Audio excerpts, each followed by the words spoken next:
everybody. It's Alex Swallow here, and welcome to the Coach's Journey podcast. In this episode, I'm very excited to introduce you to the thought-provoking and wonderful human being that is Bob Singha. Every village and every community throughout human history has relied upon people who can facilitate conversations, allowing sacred truths to be passed along generations. In a modern world gripped by a process of massive transformation, this vital, ancient work now falls to coaches. That is the view of Bob Singha, a master coach who has spent 28 years helping people connect the day-to-day reality of their lives with the internal teachings of their ancestral heritage. In conversation with me, Bob reflects on his evolution as a coach and as an elder, which he sees as a process of remembering rather than one of learning. Across decades of work with young people around the world facing lives blighted by trauma and violence, Bob has found that communities everywhere face similar problems and that the solutions to them lie in the deep wisdom of our ancestral memories. Using stories as medicine and as conveyors of wisdom, Bob helps people to remember something about themselves. In this conversation, we acknowledge the call being sounded for coaches who don't feel at home in the standard business models that commodify and separate us. We also illustrate the remarkable role coaches can play in connecting communities with the intelligence that gave birth to them. In this episode, we also talk about how studying something as if you're going to teach it leads to accelerated learning, our connection with the sages, the rishis, the sadhus and fakirs who throughout history have integrated spiritual wisdom and worldly responsibilities. The power of the question, what are the whispers of your ancestors saying in this moment? The relationship between the way we play games and the way we live our lives. Bob also shares a hilarious story that revealed to him at a young age the importance of language and how we can use it to speak to both the temporary and the eternal. I was so happy to have had the chance to bring Bob on the show. I'm sure that he will provoke some deep reflections for you about what it means to be a coach and how you want to show up. And I also consider it a privilege to play my part in helping to share his wonderful work with the world.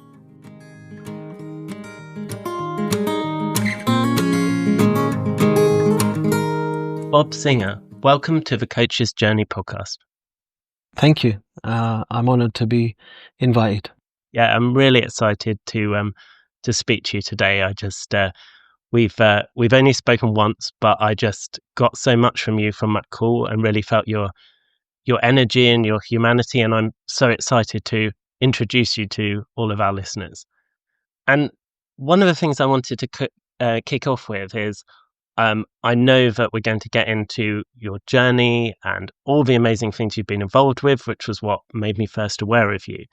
But could you just give our listeners a bit of an understanding of what your coaching practice looks like at the moment? And I know it's been changing a lot recently. Yeah, thank you. I have an interesting story and relationship with coaching and my coaching practice.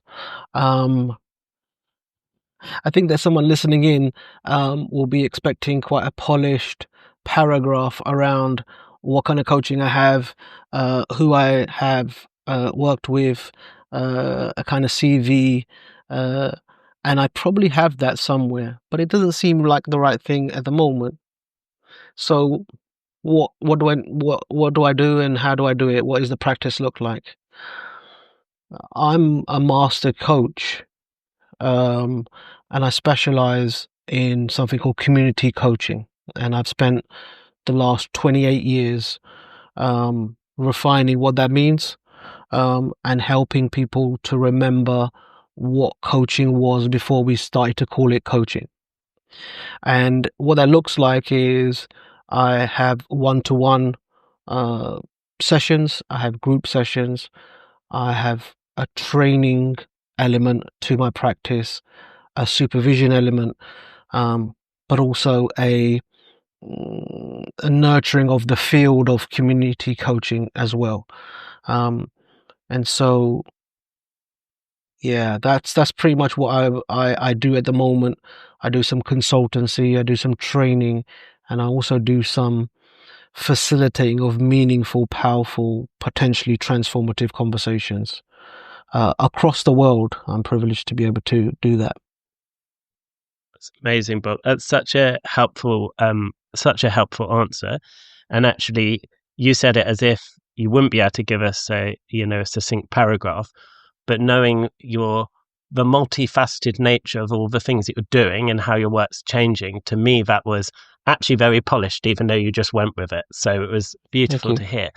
So I'm particularly curious to learn after hearing that is the question we always ask our guests, which is how did you hear about this thing called coaching in the first place? And was it called coaching when you heard about it? Well, the simple answer is no. I I have what I'm referred to as a baksh, which is Urdu or a Persian Punjabi word, which roughly and incorrectly translates as a gift or a calling, a baksh. Which someone said, "Well, you're really good at this stuff," from a very very young age. Now, when I mean a young age is the origins and the story of my name. People hearing this or reading this as Bob Singer, kind of funny name for Asian looking guy. And often I have quite, like raised eyebrows, especially from Asian or Indians who kind of say, "Why are you trying to be white, bruv?"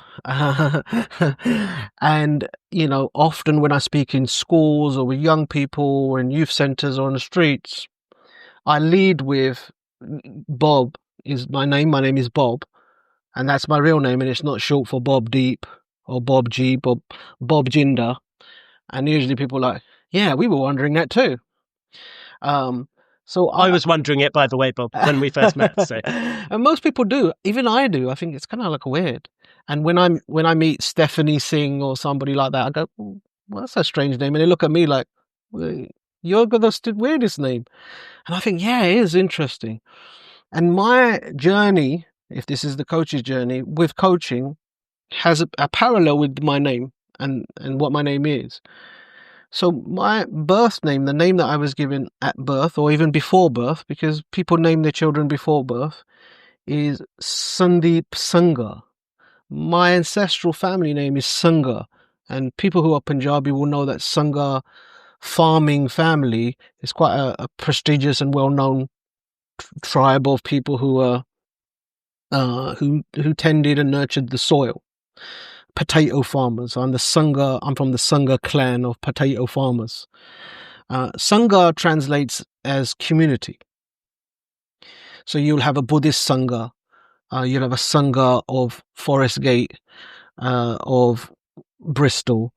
So Sangha translates very conveniently into community, and Sandeep is all light. So my name, my given name, uh, was all light of the common unity, which is a lovely name to have. Let's keep that name. Very early on, when I was very young, a baby, I had a sort of vibration about me. My elders tell me that they used to call me Baba. Now, Baba is a paradoxical word which simultaneously means a child, a baby, and a grandfather. And I've carried that paradox for my whole life. The paradox of innocence, of wonderment, of curiosity of a child, maybe even naivety, and the wisdom and certainty and presence of an elder.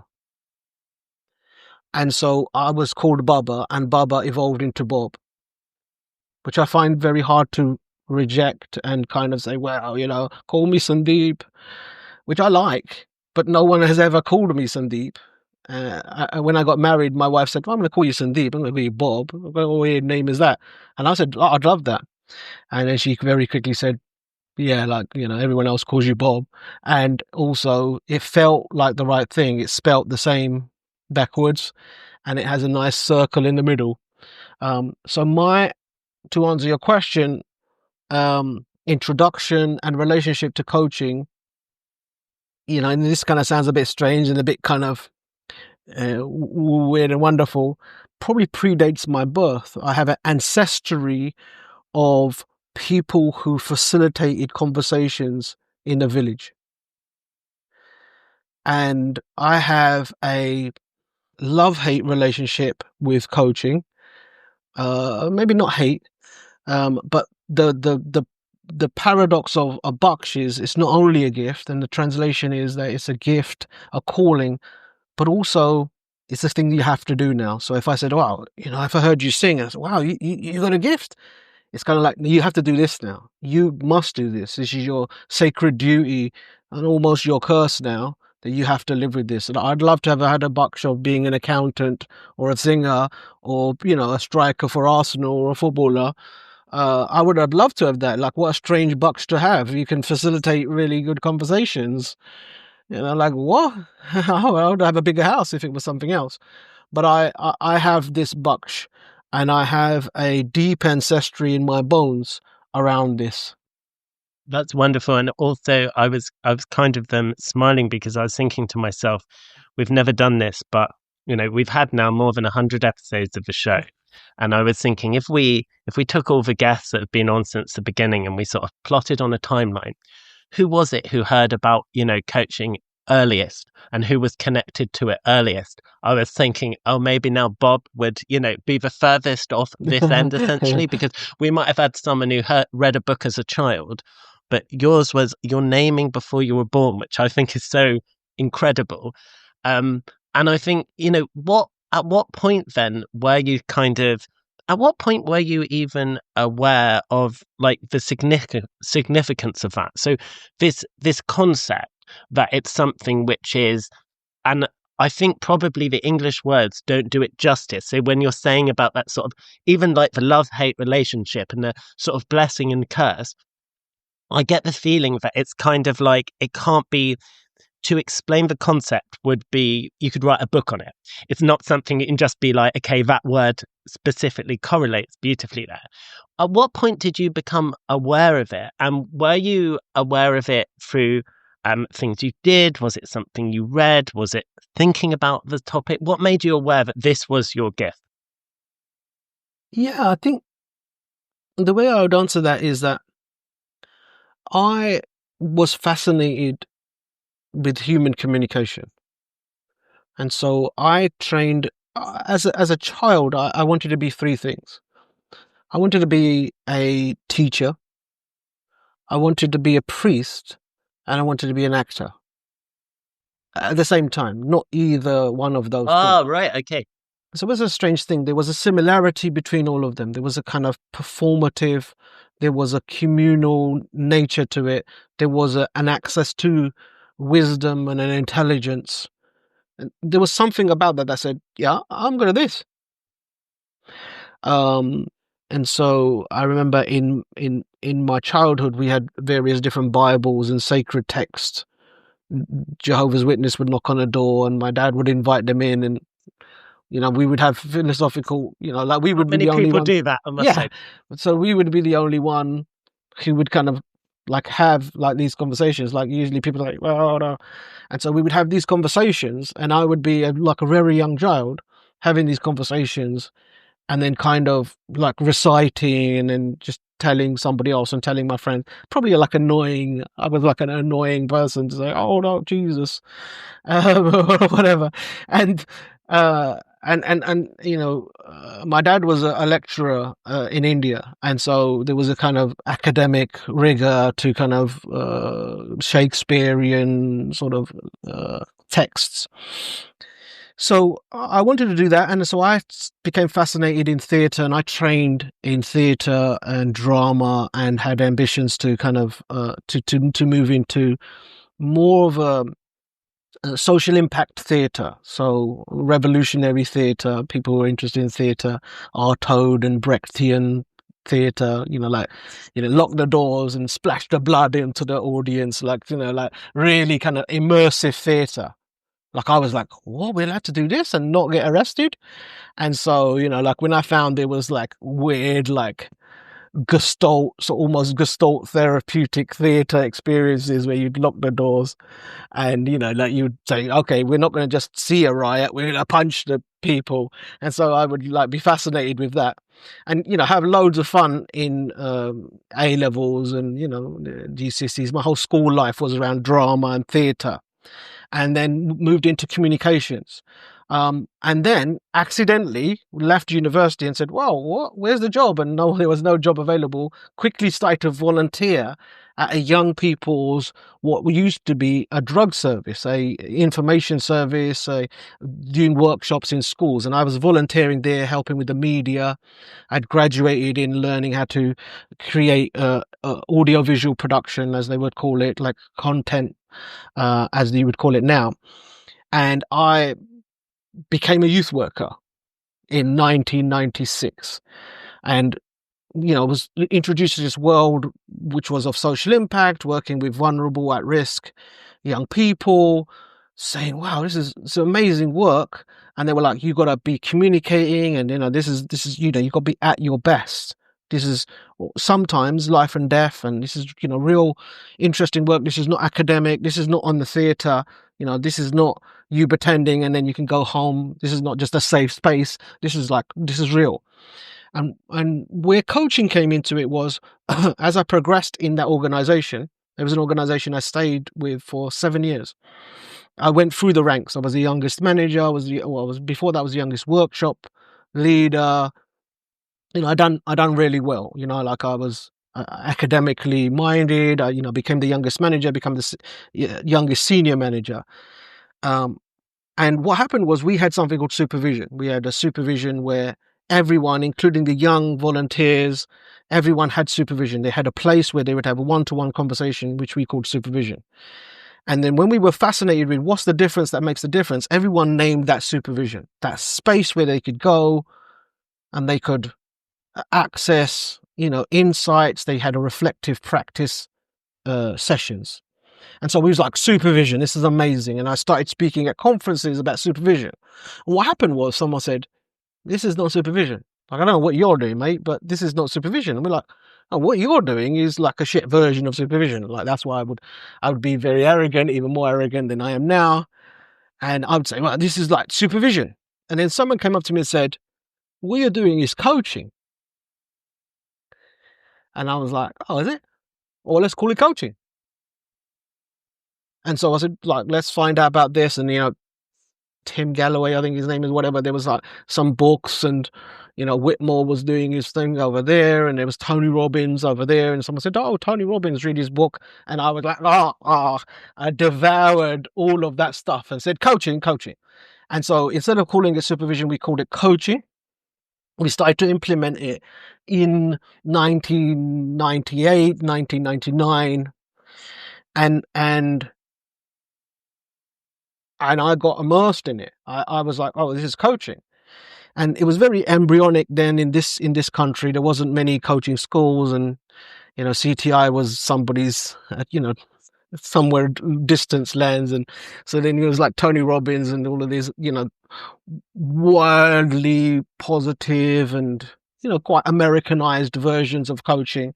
And so, I made, I signed up, went to all of these different places, and started to talk about coaching in a formalized way, in a difference to supervision, in a difference to therapy, in a difference to diversionary activities that we would have. So table tennis, DJ workshops, graffiti teams.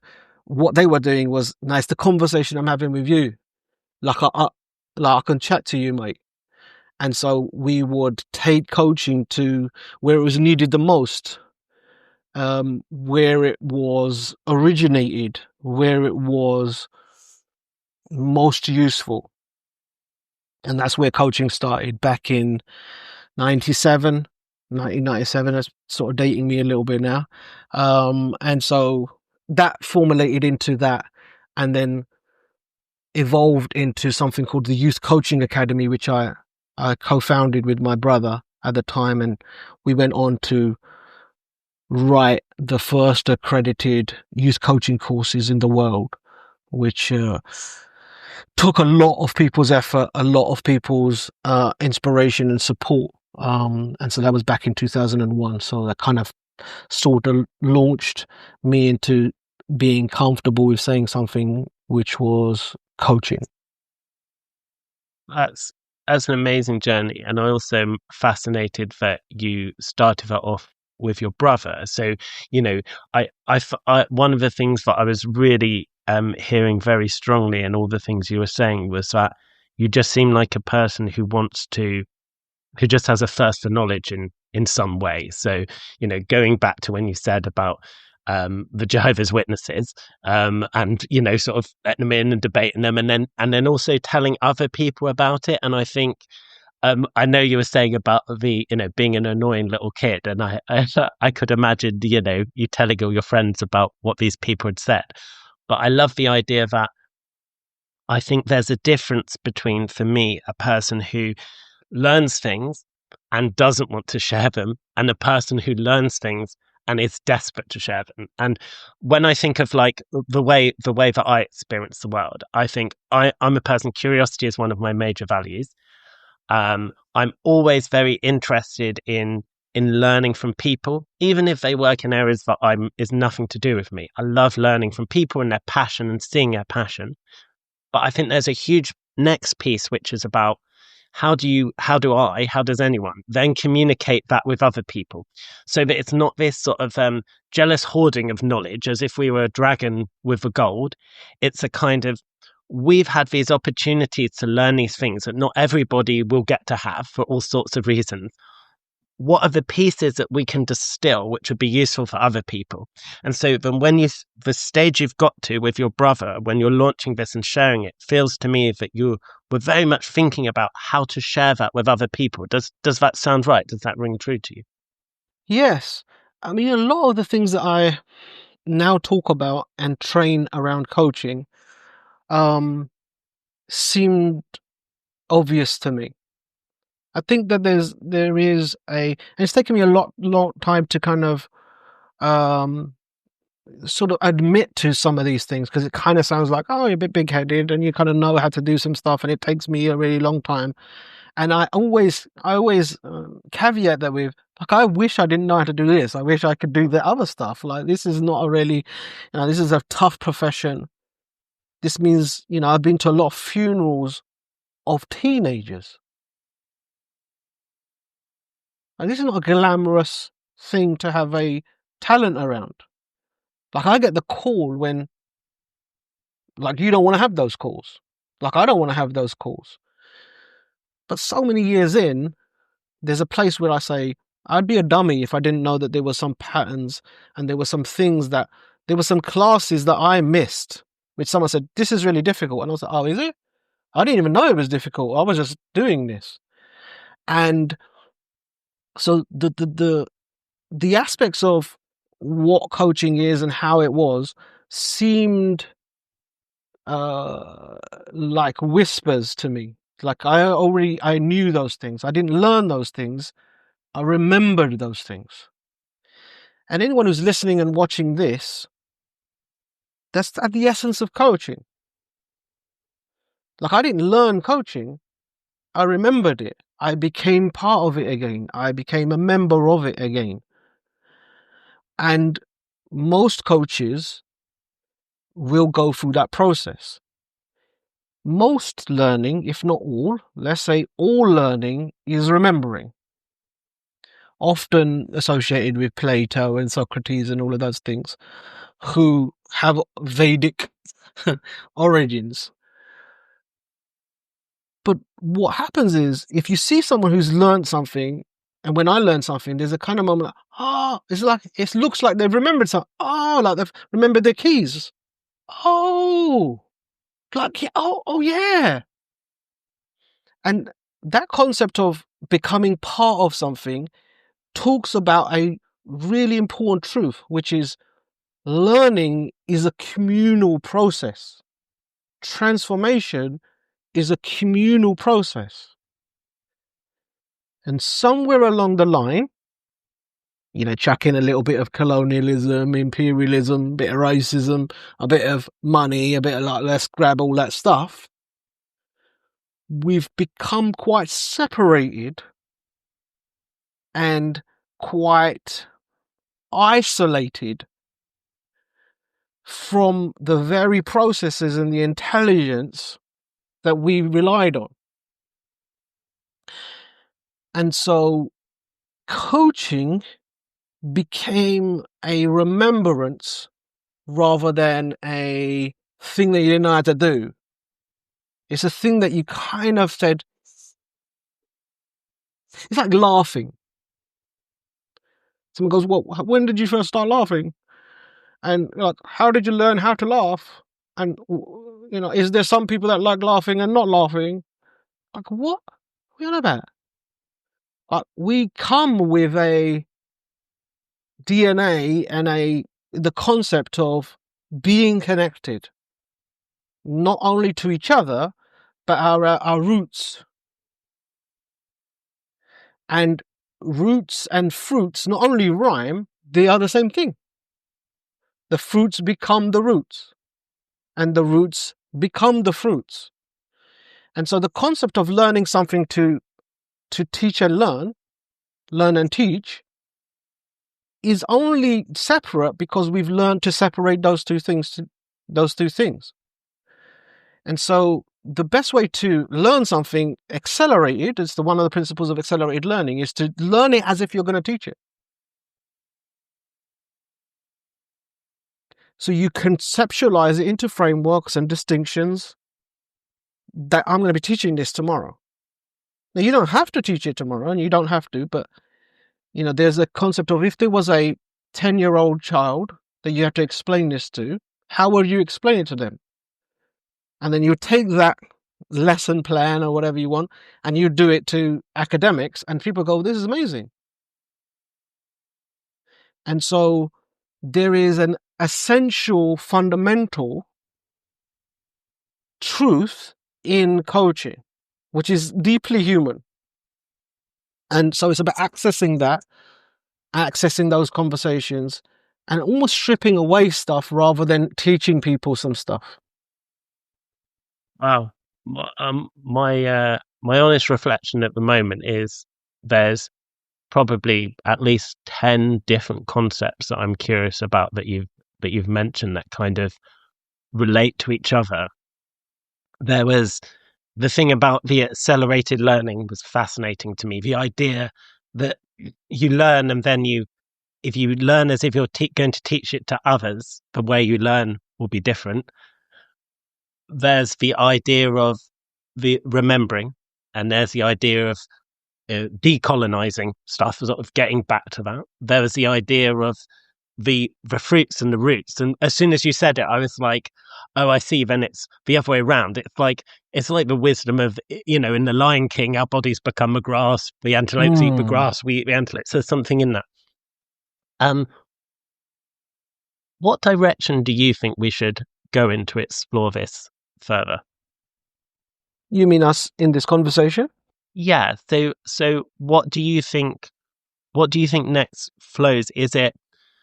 Should we spend some time talking about why we've forgotten the things, for example, and how we can get it back? Does that seem a fruitful avenue, or where do you think would be useful for us to?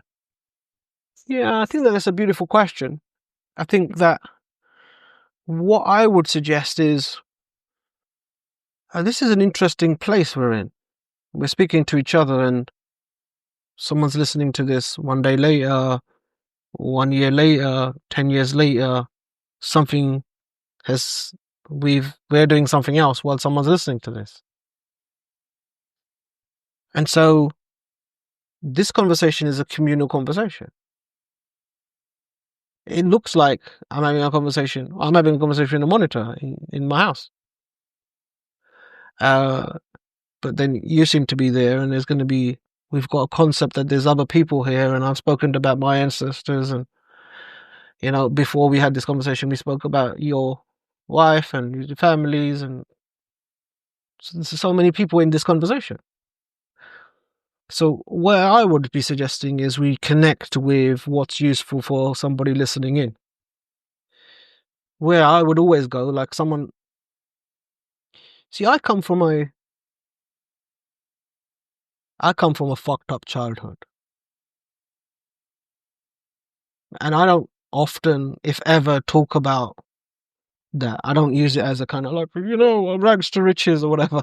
And I don't wear it on my sleeve as a kind of, this is who I am. Why I'm mentioning it now is I didn't learn coaching or gratitude in a book. I learned it from being punched in the face, metaphorically and unfortunately physically, and actually as a child. So I not only come from quite a abusive childhood in what you can, the worst things that you can imagine. I came from a history of serious youth violence, as people call it now, like running in the streets, being involved in very, very serious violence as a victim and as a perpetrator. There is the boundaries between those things. So what I would be suggesting is where we go from here is a deep gratitude for people listening. Like, who the fuck is listening to this? Like, what are you doing? You're listening to something called The Coach's Journey. You should be watching, I don't know, Love Island or something like that. There's so many things to watch. So whoever's watching this, both me and Alex have a deep gratitude for you because you're doing something which is nurturing the world. And I don't say that because I haven't got anything to sell. Like, I'm not saying that because I need you to buy my accreditation or certification or whatever. But I'm saying if we only talked about how much gratitude we have for the person listening, it's enough. I am always inspired. They're my heroes. Our tribe is the best tribe because somehow we've remembered that we can look after ourselves and our family at the same time of doing something which is sacred work. And I don't mean religious work, I mean sacred work. I think there is we are the descendants of the griots, of the storytellers, of the duelers, of the fakirs, of the rishis, of the sadhus, of the grandmothers and grandfathers. Coaching for me is eldership in action. It's our sacred responsibility to nurture our young. I don't mean our children, I mean our young in our community. And the skills and tools to be able to do that lie at the heart of coaching. And so that process of somebody remembering their, little piece in the orchestra in that field elevates our profession and imbues it with a strength. And so I would be saying that both you and I connect with whatever questions that we can imagine, that we can connect with, that our fellow people in this conversation will have. So my question would be, from your experience, what would be questions that someone listening to this might have? Great question. Thanks, Rob. Just to say that I felt in all sorts of ways, in all sorts of different ways, I felt quite emotional while you were saying all that. Thanks for your bravery and your honesty in talking about stuff as well. But I think one of the reasons why I was feeling emotional was because what I imagine that, and a lot of our listeners feel, and also, all of us on the coach's journey are coaches ourselves. I came to the podcast because I listened to it, and I'm still a relatively new coach. I listened to Robbie's work, and so that really made me feel much more connected to the wider world of coaching and other people doing good work and caring about the world. And so we were, we were basically fans before we were co-hosts. Mm. And Robbie himself got to, speak to some people that he really looked up to and was inspired by through the guests he's had on the podcast as well.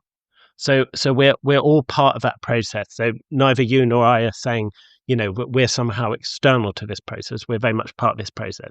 For me, the thing that made me feel most emotional, I think, in what you said, was the way that you connected this history, your own history, the history of the world, the people who have come before us, and the kind of positions when you were talking about the sadhus and the fakirs and the griots, the people who have come before us in this tradition. I think that a lot of people who are coaches, especially new coaches, think that they're quite alone. They think they're alone in all sorts of ways, that they're, sometimes there's not places for coaches to meet. Like, I'm very lucky to be part of a community in Sheffield, a voluntary community which I help support, and we meet up. Just finding other coaches through that is so important. Finding other coaches through the Coaches Journey community. There's a community associated with the podcast. Not everybody has that. But as well as that, I think a lot of people listening will feel that they're having to kind of reinvent the wheel with so many things, with so many aspects of their business, finding out their approach and what resonates with them. And there's been an emphasis perhaps on the newness of coaching. I think what you're saying about the kind of ancestral spirit of coaching, for me, is a very different message from what I certainly heard when I entered the coaching profession, which is much more like, oh, it's like the Wild West. There's the crediting bodies are quite new, and some people don't get any training, and and kind of it's a little bit dog eat dog maybe as well. Like, it's not always going to be his community.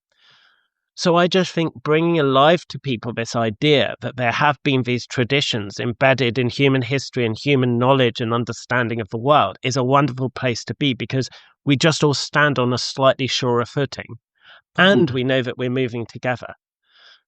So I think for me, what people like is I'd love to explore, like, how did you, and I know some of this is art and some of this is science. So the exact way in which this happened for you might not even be apparent to you. Why was it that you think that you were able to recognize that what you were tapping into was a power that has been previously experienced in human history, rather than something that someone invented 25 years ago or 30 years ago? Yeah. I think it's around my particular journey. Some of the sad moments, some of the traumatic moments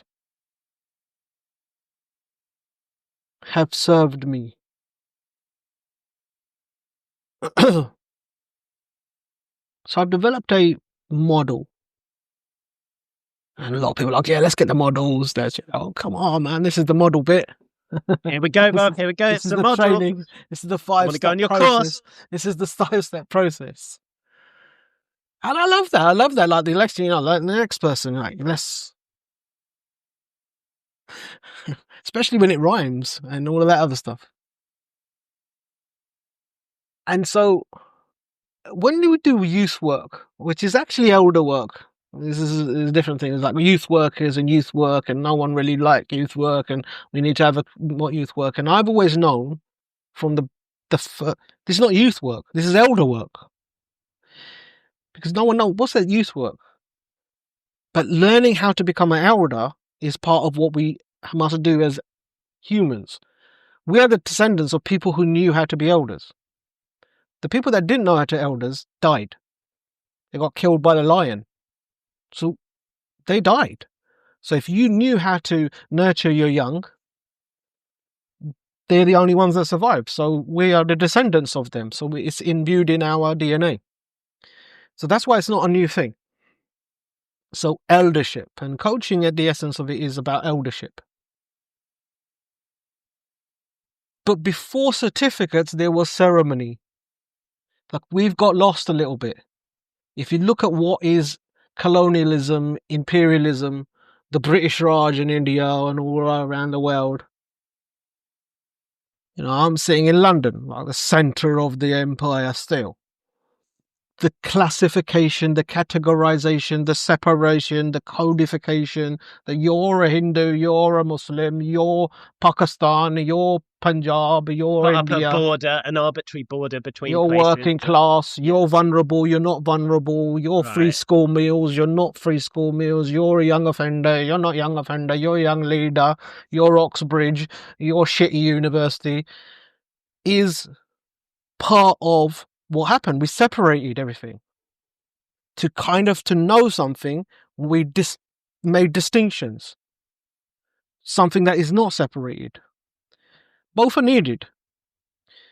So what do? We feel very separated. Everybody's on their phone. No one speaks to each other. Families are in each other's room. That's your room, not my room. We didn't live like this. This is a new thing.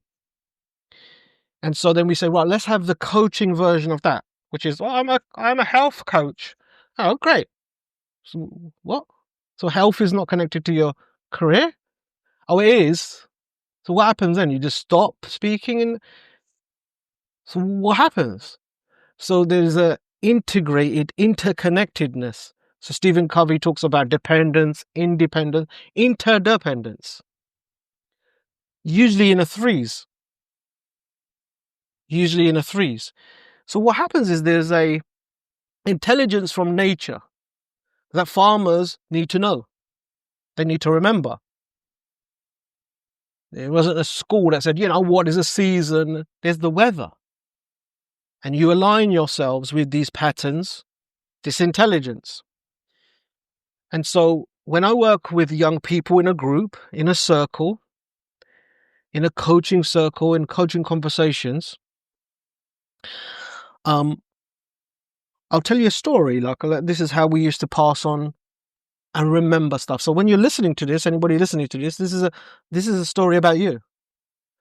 This is a story about something that you already know. I'm helping you remember it. That's a skill. Great. But this is not something that you don't know. So I would sit in a circle with young people. They would come in, they would see a group of chairs in a circle, and they would be looking like this, and I'd go, what the fuck's going on? And I'd go, you can't swear, there's young people, you can't. And what would happen is I would join the conversation that's already going on. Like, what's going on? This is weird, isn't it?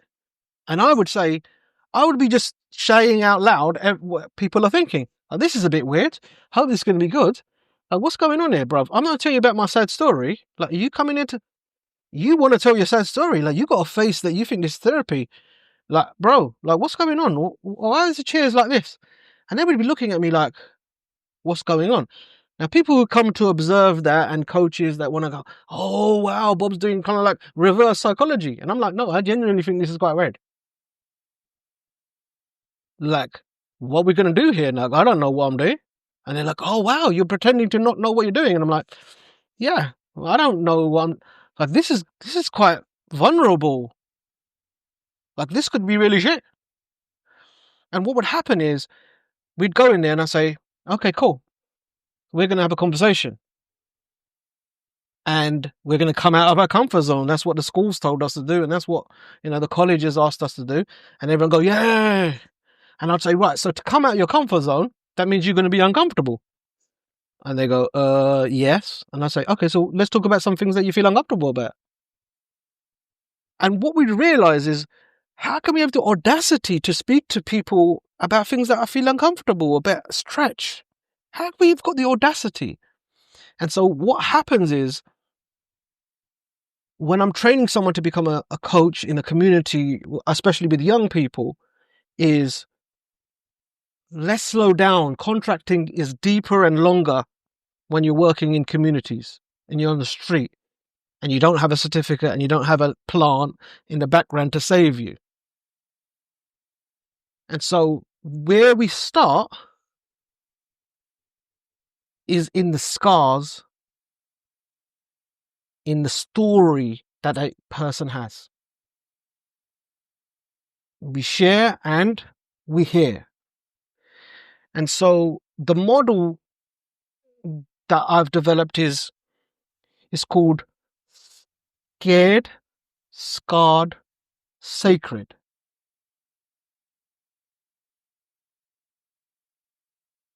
And how it developed is less ICF-able, if that makes sense. People will understand what that means, because that sounds like why don't you get that model on the competency chart or whatever it's called? And I don't mean to be cynical. Loads of those people are my very, very close friends. But what happened was, some kids go, "Sir, can I go to the toilet?" And I would say, "Is it number 1 or number 2?" And everyone would look and they would go, "Well, that's inappropriate." And I said, "Yeah, that's what I am. I thought we were supposed to be uncomfortable." And what happened was, I'd say number 1 is liquid leaving your body. And there's only really 3 responses that we can have when we start to have a conversation which is a little bit more meaningful. One is that we can start crying, which I talk about in terms of being number 1. Liquid leaving your body. And so what happened is, we can feel scared. We can feel scared. We can have fear about something. And often when you're having a conversation in coaching, and people listening can say, when I start to have a conversation, there's only really 3 responses. There's more, but in a framework, there's 3 responses. Number 1, you can have a number 1, which is liquid leaving your body, which is tears. You can feel a bit sorry for yourself. You can kind of, something, this shouldn't be right. Number 2, which is you can bring your shit, which you can be a bit angry. You can talk about your scars. You can talk about some traumatic experiences. You can talk about things that are not right. Things that are not, I should have that job. I should have that partnership. I should have that life. I should have that house. I should have that level of happiness. They're like scars, missed opportunities. And you earn the right to talk about what is sacred, what exists above and below and around those things. So, my travels, and I've traveled some places that I shouldn't have gone to, and like illegal places and stuff like that. But my travels, in Sufism, they call it the unhad. So I've immediately regretted opening this can of Sufism. But the unhad is the bounded and the boundless. Let's say that translation: the limited and the limitless, the temporary and the eternal. So fears and trauma are temporary. They are of this realm. And the sacredness of who we are is eternal. And the concept of a fakir is somebody who anhad ad donetape, which is, the translation is, somebody who bounces between the eternal and the temporal. Now, before everybody turns this podcast off and says, "What the fuck is this talking about?" Making that into a live practice with somebody goes, "What you saying, bruv?" is what community coaching has been about for the last 20 plus years. So what happens is, somebody starts saying, "This is what I'm scared about," because they know they're going for a number 1. And they can go for a number 2, where they can have anger and hurt, and they can bring in, if hurt turns into anger, unresolved hurt is anger. And we start to talk to young people about, and different communities, people who have been imprisoned, This is the coaching that is in prisons. So Spark Inside, I was the external coaching supervisor for a lot of the people that have been guests on this podcast. What happens is, what we're doing is we're crossing the boundary between something that is eternal. I'm not talking about religious. I'm talking about something that exists before they're born and after they are dead. Something that exists in who they are, their humanity. And something that's temporal. That's the conversation that we're facilitating. So we're asking them, what is the wisdom that is inside of you? What's the whisper of your ancestors in this moment? Would be a coaching question in community coaching. And they go, what the fuck are you talking about? We go, I don't know. What do you think I'm talking about? What's your crew saying now? What is your son who's not born for the next 20 years? What would he be saying now? These are the questions that say there's something eternal, out of time, and something that is time bound. That is what our ancestry as coaches would say. That's what the fakir's question would be. And so when people see me in the street, they go, there's that mother fakir. And I say, oh, fantastic. They go, get out of this country, you mother fakir. And I say, wow. Well, I hope that they're saying that. And, I'm like, hey, man. They're like, oh, you crazy motherfucker. And I say, oh, thank you. You've respected my ancestry. And so, and so young people resonate with that. And so do CEOs. And, recently on LinkedIn, someone said, oh, like I put a post up on LinkedIn because we're supposed to be putting posts on LinkedIn. And I said, if your coaching doesn't work in a prison, a youth center, or a healing circle, burn it and start again. And most people are like, wow, that's nice. That's an interesting thing. It makes me think. But some people didn't. And, like usual, I'm like, okay, what's going on here? And some people went, well, like, why are you... I think there was a comment that someone said, why are you being so violent? Why are you saying burn? Why are you using, like a violent language? And I'm like, where I come from, burning isn't violence. We burn things to Letting celebrate. go. Yeah. We burn or honor. Yeah. Renew.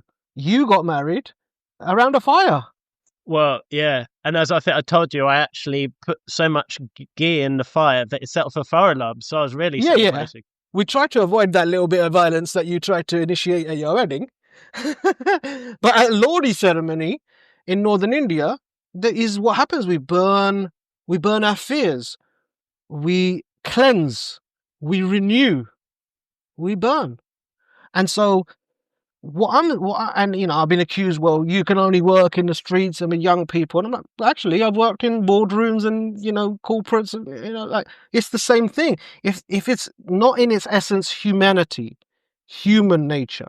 And so something where someone can start to think about is when they're having this conversation themselves or developing a coach or developing their practice, developing their marketing, developing how to commercialize, they've got to understand that if they're going to be taking colonial approaches, imperial approaches to building a community, then what they're going to have is they're going to have separation, partition, borders.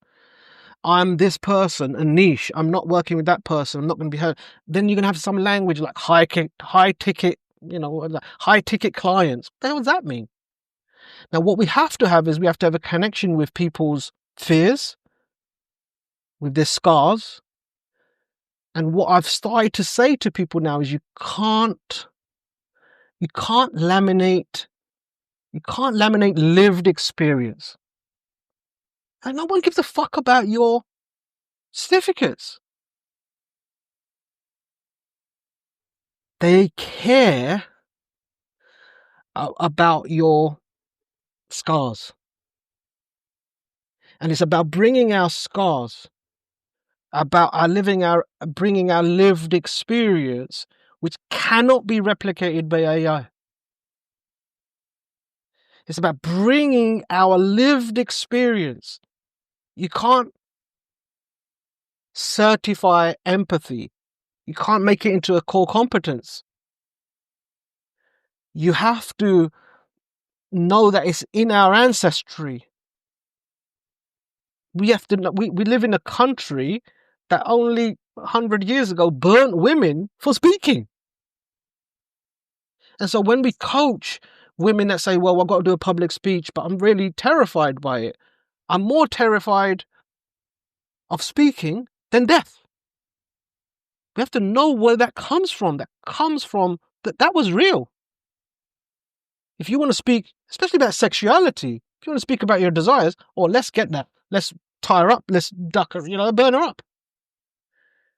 Now that scar is deeply embedded into our culture. It's a communal experience, not just an individual person having a phobia. And so we are speaking to the system. Systems coaches love to hear this. We're speaking to the system, and what I call, and what we all call, we're speaking to the community. We're speaking to the whole village. And us lot are the weird ones who sat at the edge of the village and helped with those facilitating those conversations. That's our real heritage here. I love Tony Robbins, but that's not where this started. This started with some crazy motherfuckers.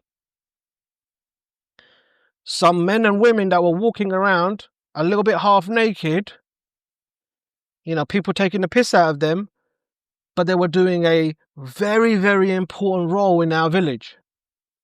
And that's what you're doing. And that's what people listening are doing. Whether they like it or not. I don't like some of my relatives, and you might not like some of your relatives. But if we forget our roots, we won't have any fruits. I don't want to turn this into a lecture, but I see so many times people forgetting that. It's phenomenal, and I was, I'm so interested in this idea of this idea of community coaching. I feel that it's something that I just haven't heard enough about. That me and you, now in this conversation, you're really sort of teaching of the different elements of it, and what's important. And I love the bit where you were explaining about kind of that. Well, first, you can't laminate lived experience, but also the idea that there's something about the sort of credibility, the kind of the idea, and not credibility like on paper, but that you're willing to kind of be at the same position that the people you're working with are at. So that you're not sort of coming from on high, down from some holy mountain. You're there with them. And also I think, and some people listening might be thinking, well, Bob's clearly lived an eventful life, and he's lived some life and he's done some things. Perhaps my life, and I'm speaking about myself here too, was more sheltered in all sorts of ways.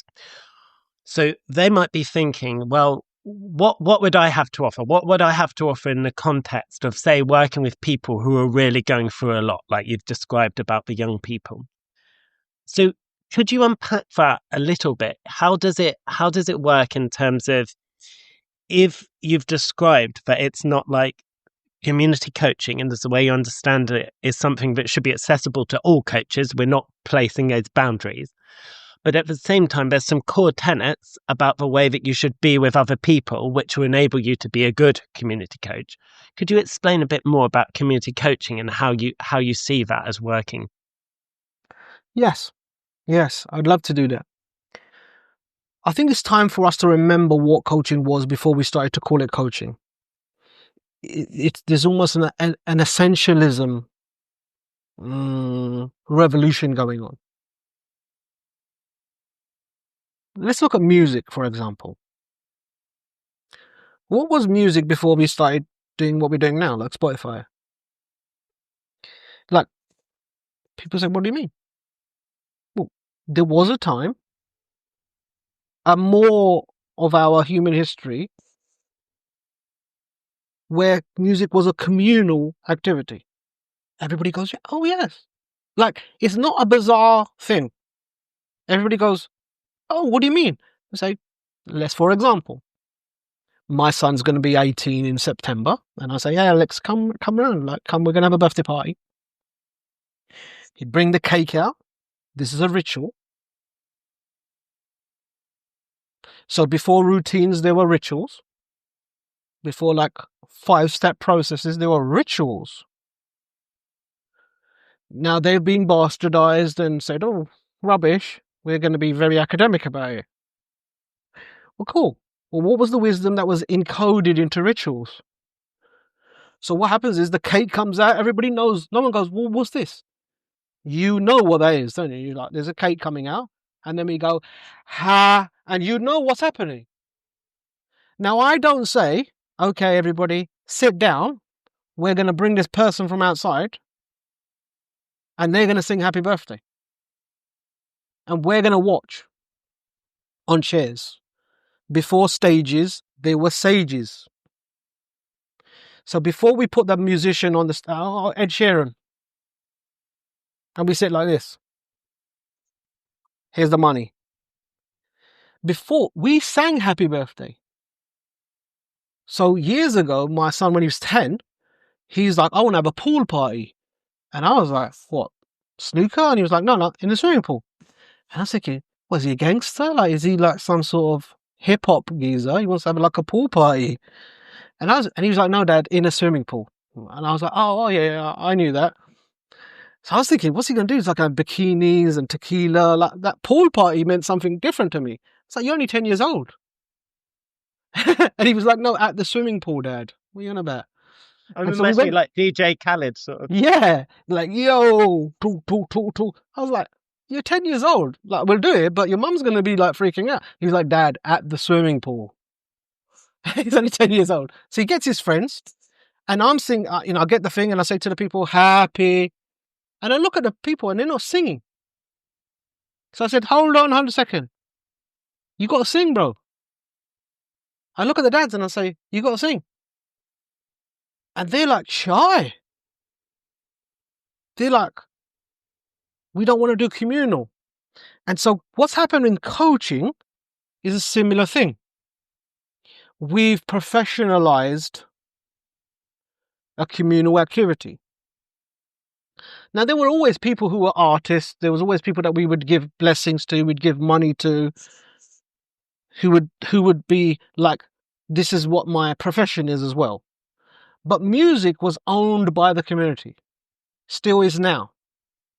And people who have lost music from their lives, and it's become a product that they buy, or a thing that we've abdicated to the professions, are having the consequences of that.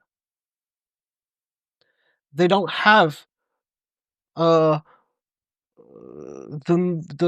mystery of music, the magic of music, the mysticism of music. They don't have the lessons of actually singing, what it does to our breathing, what it does to our community, that we feel connected.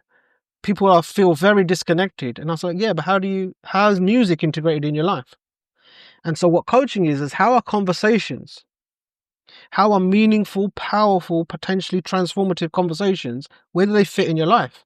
And if there are once a week in the counseling slot, or, youth workers and teachers are going to look after our kids, or I'm feeling a little bit lonely, I'm feeling a little bit like I've got a dream,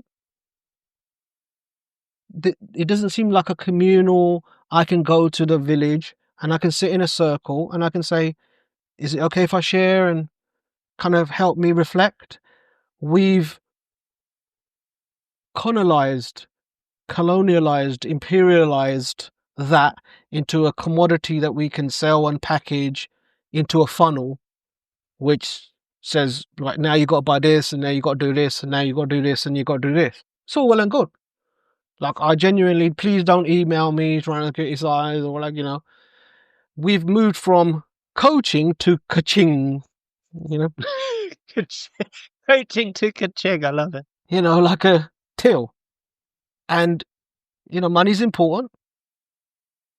Money's a transfer. There's a transfer of value, and there's bills to be paid. And I don't want everyone to turn into like a fakir who just walks around half naked. I would dread the thought. What we have to be able to do is we have to start to connect, and we start to talk about what are the skills, what is the ancestry. Similar things happen in football, similar things happened in music. Football for me was playing in the streets. No referees, no rules, just playing until the night, every day. No VAR, yeah. And now football to a 13-year-old kid now is FIFA. Not even actually playing football. When they say, do you want to play football? They pull out the controllers.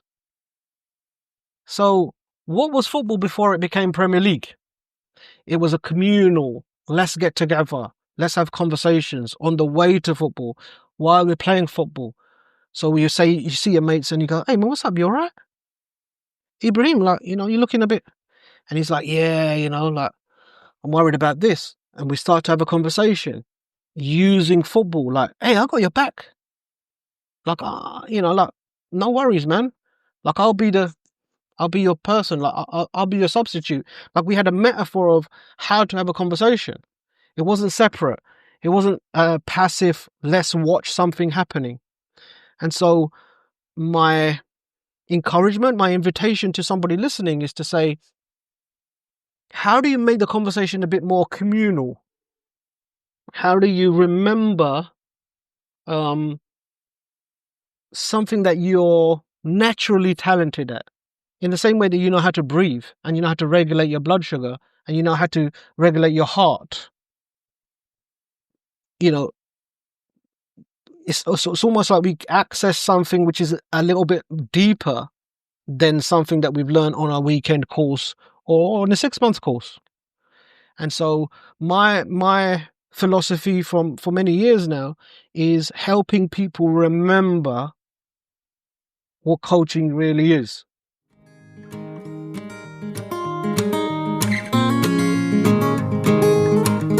Hi everybody, I'm Robbie. I'm the creator and founder of The Coach's Journey, and I've just got one quick thing before we get back to the show.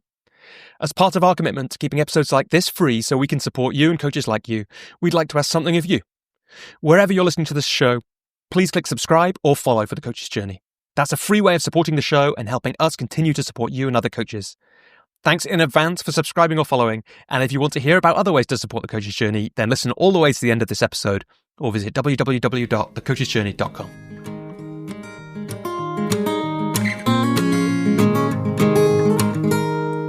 When I was at university, one of the things I learned was about social anthropology, and I found it amazing to learn about, because and I was reminded of it when you were saying about bringing in the cake, and we all know what that means. And there could be, in social anthropology, there might be whole books written on gift giving, and not just gift giving, but gift giving. It was literally, I remember a massive chapter. It was gift giving on a particular tribe in Sudan, and then I was gift giving in different cultures, and it's all about how, say, the giving of gifts isn't, say, necessarily, people think of it as someone gets a gift on their birthday, but it might be, for example, in one case, it was disparate islands spread over a wide area, and the system of gifts was a system of exchange that kept those reciprocal ties between these different islands. And I think that when we start to look into the human universal experience, and particularly when we look at the things that are common to different cultures, so when we look at, say, a family structure, like a wider family structure, even though it's different, everybody has a structure of their family that they're used to in their culture. And these things have existed across time for all sorts of interesting reasons, and people's relationships in them are determined by those things. And I was talking to you about this when we had a chat, but I think, when I my wife's heritage is Gujarati, and I didn't realize that. Whereas for me, for example, if I speak about my uncle, it doesn't matter if it's my mother's brother. It doesn't matter if it's my mother's sister's husband. It's just my uncle. There's no younger, there's no older. But what I realized with my wife's family was that there's a different word for the uncle depending on the relationship to my wife's parents. And so what that did for me is it opened up, oh, okay, so there's this whole world that I didn't understand, which means that when her cousin talks about a person, they'll have a different ending for the uncle's name because they'll describe that uncle in relation to their father or their mother. And for me, it was just a way of realizing that, okay, there's all these different hidden systems operating in the world, which are really important to people in so many different ways that govern our lives. But what social anthropology did for me is it made me look at my own culture and say, what I think of as normal is one way to do things. What I think of as just the only way in which things might operate is often a choice and one moderated by history, etc. So when you were talking about the decolonization, for example, it's as if these structures, which have been maybe imposed from an outside force, are seen as these are the structures, these are the only way that we can order our world. And we forget that for a lot of human history, people were doing things differently or doing things different to that occupying force.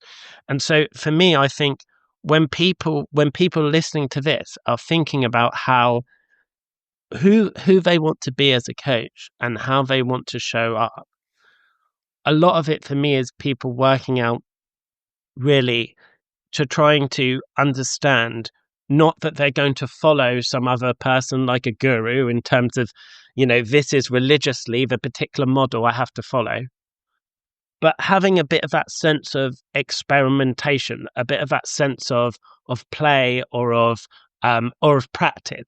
Because in your example, one of the things that I find so interesting is that you have this approach which seems to me fresh and emergent and in the moment, but backed up by a lot of doing. And even if many of these things are you remembering, this process of you remembering has been over a long period of time. And I'm sure many hard fought battles. I'm sure, the first time you tried some of these things worked when you're working with people as a coach. Some of them were more difficult and you learn along the way. But it's almost like when someone's a new coach, it feels like that if they follow that path, their success and happiness lies. I don't know if that makes sense. I know I went on a ramble, but I'm just, there's something there for me about each person, the coach's journey, each person working out their own journey and what point they're at on their own journey. Yes. Look, I think we're on a journey home. I think that life and coaching is circular rather than a linear process. So nature teaches us through the seasons that we're in a fractal. We're in fractal spirals. Something's happened to us. Like, I'm not just talking about colonize. Like, we're all the victims of imperialism, of colonization, the colonized and the ones, the colonizers.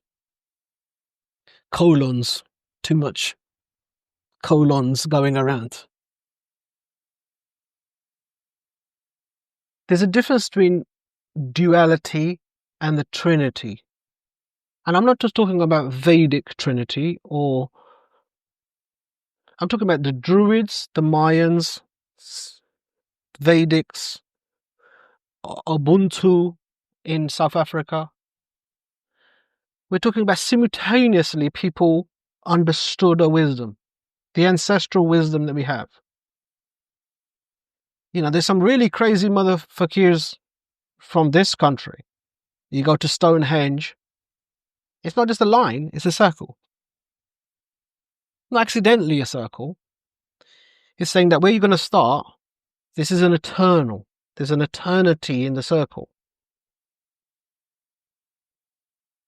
Old people and young people seem a bit similar. They both, you know what I mean, have a little bit of a piss in the bed, walk a bit unstable, are a little bit like in the eternal.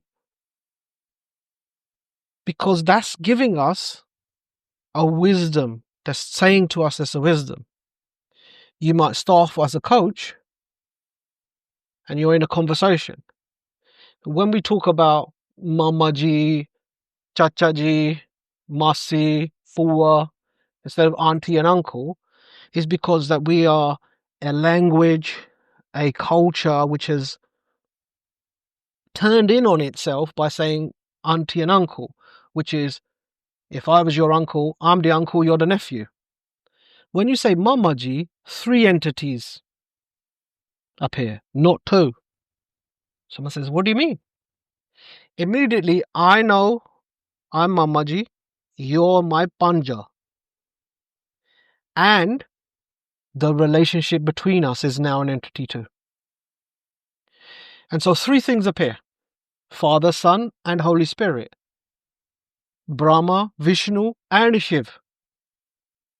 So however you want to look at it in terms of the sacredness of the 3 elements. So when I'm teaching somebody coaching, there's a concept of holding the space, for example. And there's much talked about, let's hold the space. Let's have a framework to hold the space. This room that I'm sitting in, the room you're sitting in, it only becomes a room when you put these walls around it. But the walls are not the room. It's the space between the walls. What? Well, of course, because music is the gap between the notes. Not the notes. But without the notes, we are not conscious of the space between the notes. When you're doing a speech on a stage and professional speakers and there's people like, oh, I'll teach you how to be a high ticket, whatever, the speaking coach. I'm going to get flack from my brother because he's a speaking coach now or whatever. Yeah, he's not going to give me flack. He doesn't. But, like people who are speaking coach, great. I've worked with some of the best and coached some of them too. I've been honored and blessed to be able to coach them.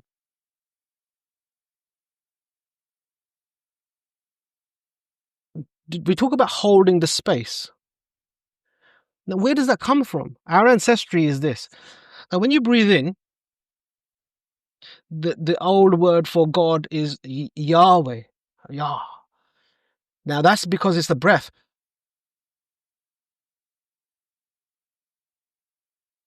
And the Ha breath of Hawaiian culture. So what happens is there is 3 elements in the breath. And when you learn that, you know something about coaching. It's the intake, the inspiration. It's not outspiration. It's the inspiration of your ancestry. You're breathing in what somebody else has breathed out. You take the breath in and then you hold it. And you nurture every element. The oxygen goes to all the spaces. You hold a space with that. You nurture, and then you breathe out, you contribute so that somebody else is following that up. Now, the concept of those 3 things, elements that I'm asking a question, they're holding the question, and then they're having an answer. It's not question, answer, question, answer, question, answer, question, answer. Because that is a duality of coaching rather than the trinity of coaching, which is more of a communal affair. So when we're having a conversation, there is at least 3 entities, which is me, you, and us. And so one of the projects that I help to nurture, led, whatever we want to have, is something called youmeus.tv. You, me, us, one word. You, me, us, one word. We categorize it so that we can understand the gap between those things, not those things by themselves. So there's a trinity and a duality. And so when someone's going, how come I'm not earning enough money? How come I can get more clients, or how can I have more conversations, and how can I grow my practice, where they can go there is, how have I categorized this in a duality between I'm doing something, they're getting something? Like, what else what's the third entity here? So there are, like, we almost have to unlearn, move the distractions and the disruption out of the way. If we start to move those out of the way, we have a natural, not everybody wants to be a coach, should be a coach, is like, not everyone can be a footballer. Like, there's something about being professional and having a talent and refining your talent. Not everyone should be an entrepreneur, not everyone should be a teacher, not everyone should be a chef. So coaches are a weird band of people who probably need to unlearn some things and move the distractions and the disruptions out of the way and go through a process of remembering. So even now in this moment, we can be speaking to the people that are listening and watching. What have you remembered so far? If there was a whisper from your ancestors, what would they be saying now for the challenges that you had? Our role as coaches is to invite that question. As we know in coaching, that answer exists in the space between those things. It exists in the eternal. And so then you can call yourself a motherfucker. And where did that come from? Like that story, that funny story I tell. My dad and his friend, in the early days, they were like, someone's coming from India, let's go and pick them up from the airport, Heathrow Airport. So we all drove. And now it seems bizarre because there was 5 people going to pick some person up from the airport. So we didn't even think, like, where are they going to sit? And there's a big thing, he's coming from there. And so we all turned up there, and everyone came off the plane, and there was he hasn't come off. And my dad and his mates all drank, like they were all drunk, driving to Heathrow. And I was like a kid who was like 6 or 7 years old. And I remember my Talok uncle, can I say his name? Yeah, I can say his name. He was like, oh, where is he come? And so what we have to do, we went to the kind of announcer. They went, flight, Air India. And they go, what's his name? And it was like, he's Fakir Singh. Right? And so they went, well, can you write his name down here and we'll do an announcement and tell him that we're waiting here. And they said, recent flight from India, Air India 112, passenger Fakir Singh, can he come to the meeting place? And I was 7 years old going, this is, if I laugh now, I might get in trouble. And it's in Heathrow Airport. Can Fakir Singh? And everyone's like, what? And I'm like, and somewhere, I said, you know what? I'm going to be saying this joke for the rest of my life. And she just didn't stop. She's like, hey, and Fakir Singh. And I was like, rah. And the guy came out, and I was like, that's Uncle Fakir. And they were like, well, you pronounce it Fakir. And it was like, you're going to be sitting on his lap because we've brought too many people. And he was like, who's driving? And they were like, it's going to be, the guy who's like drunk. And true story, came back, and I was thinking, well, language is really important. And that's how I learned that language can interrupt and take away some of these kind of connotations of you're a young offender or you're traumatized or whatever label we want to put on you so you can sit in that box. They're important. They're about awareness. But what we have to do is we have to speak to both the temporary label and the eternal truth and the space between. And so that's what we're doing here now. We're attempting something which seems a little bit impossible. We're speaking to people who we can't see at a different time. It's not linear. Could be a different time. You and I, while they're listening to this, are doing something completely different. They're in their pajamas. Hopefully they've got some clothes on. Yeah. And we're trying to invite them to reflect. Some of them might send an email to you. They might send an email to me. And we welcome that. I'm already connected to them. You're already connected to them too. But we kind of know that already. Like, people watching this will feel connected to us and they'll feel connected to you, even though it's through a screen. I'm fascinated by so I feel like we started off a bit about your coaching journey, and then we've got into more, I don't even want to call it your coaching philosophy, like really unpacking some of the understanding of the depth of your work. And I've really appreciated the way in which you've made it practical for our audience, and you've encouraged the audience to engage, which we always want people to do on this podcast, and you've encouraged them to think about it as if, for their own lives, and also for when they're working with the clients. You've really skillfully woven that together. And I was wondering, like, if you could give people a bit more of a flavor of your work. So, for example, the work that you've been doing with young people over so many years, how has that developed? And how much of it is part of equipping other people with the skills to take the work forward?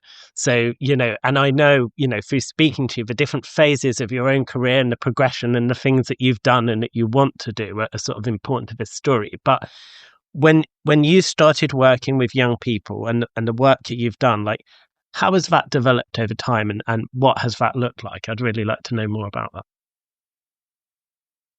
So I find it difficult in a strange way, because I'm a product of this culture too. I was born in East London. I still live in East London. It seems a bit weird talking about kind of achievements and successes. I'm moving into a new season of my life, where someone goes, well, you have to have a website, and why haven't you said that? Like, nobody even knows. The people that you've trained are doing that, and you're not telling. And I say, it's kind of weird. It seems a bit slimy to even talk about. And I've rejected awards and tried to kind of, and the people, like, they were like, oh, you're trying to be kind of fake modest. And I'm like, yeah, my coach's journey is a kind of like, how can we be proud without being big-headed? What we've managed to achieve in youth work in this country or throughout the Commonwealth has been profound. I didn't go to the class or the kind of lecture that said, you're not allowed to do this. Like, if I did, I wouldn't do it as well. Like, I'd be like, oh, this seems like rude or inappropriate. Like, there's obviously some schooling that has been missed in my life about swearing and, well, I don't call it swearing, I call it transformational vocabulary. That should be the title of a book. Transformation. Like a pattern interrupts. Because I'd try to keep myself out of prison. And I have to navigate these kind of complaints. Making it kind of like they're practical for people, making it what we've achieved there is that, like, we've with a team, I've led teams now that have created projects for the Mayor of London. So I'll get the call from the Mayor of London's team that says, we want to work with this group of young people that are either, beating their teachers up, at risk of killing themselves or each other. There's a call that simultaneously I don't want to have, but I want someone to take it. And so I've spent many years now. I kept saying 18 years, and I realized I'd just been saying 18 years for the last 10 years. And recently someone said to me, this, like, when did you start? Like, I'm not very that good at maths. So I was like, oh, it's not 18 years anymore. It's 28 years. So kind of 10 years went past. And so at the heart of every project, from the outside, it might look like, so an example was we created a grassroots football league for under 16s. And we based it in the best community pitch in Europe, which is outside the London Stadium in Stratford, not far away from my house. And it was a grassroots football league, free for young people, local young people, to access world-class football facilities, and every young person and the clubs, the grassroots clubs, received coaching from coaches that were part of my team, where they facilitated those conversations like, what's getting in the way of you turning up to practice or the matches? How can you use football as a metaphor? Conversations. And so it was embedded in to conversations. And it was football. And we developed frameworks and a new language which interrupted the language that they've been growing up with. They're either victims or perpetrators, or kids that we gotta help, or the needy kids or whatever. And they became champions, potential champions. They became Ibrahim, David, Leo. They became the team. And every chance I got, I said to them, the way we play games is the way we play life. They were like, what's this? What are you on about? But the way we play games is the way we play life. It's a fractal. The way you plant the seed is the way you live life. The way you tend to the seed is the way you tend to your children or your relationship with your partner or your business. The way you have a conversation with someone on the bus is the same thing. Someone goes, well, not necessarily. I say, well, not. It's a fractal. And so young people resonate with that. Most people resonate with that. Some people cheat. Some people are looking for the hacks in when they play a game. Some people can't lose. I don't care who it is. I've got to win. Some people... And so the question I asked all of these young players was a coaching question.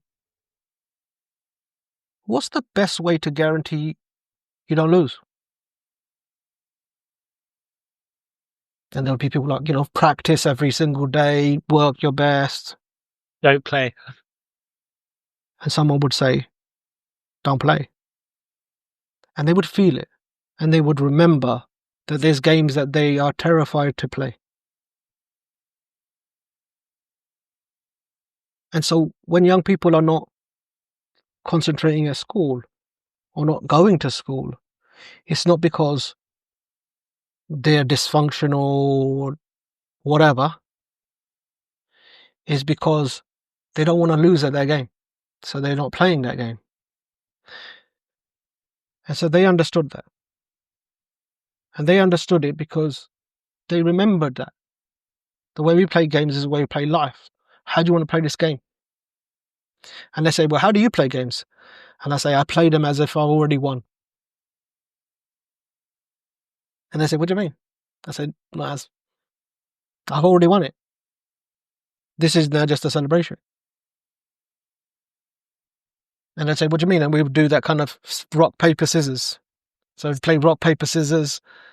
And then I would look around to make sure that, there's any teachers or any, and I would do this thing, and they would do that, and I would do that, and sometimes I'd win it, and I'd say best out of 3. And then the third one, I'd go like this. And they say, what's that? I say, it's water. So your rocks gets drowned, your scissors go down, your paper goes down. Oh, you're cheating. I say, I'm cheating?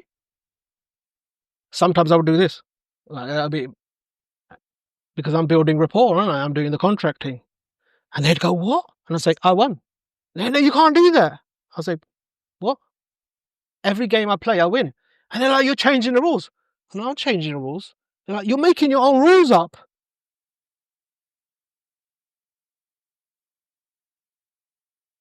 That's interesting, isn't it? When you make your own rules, you tend to win.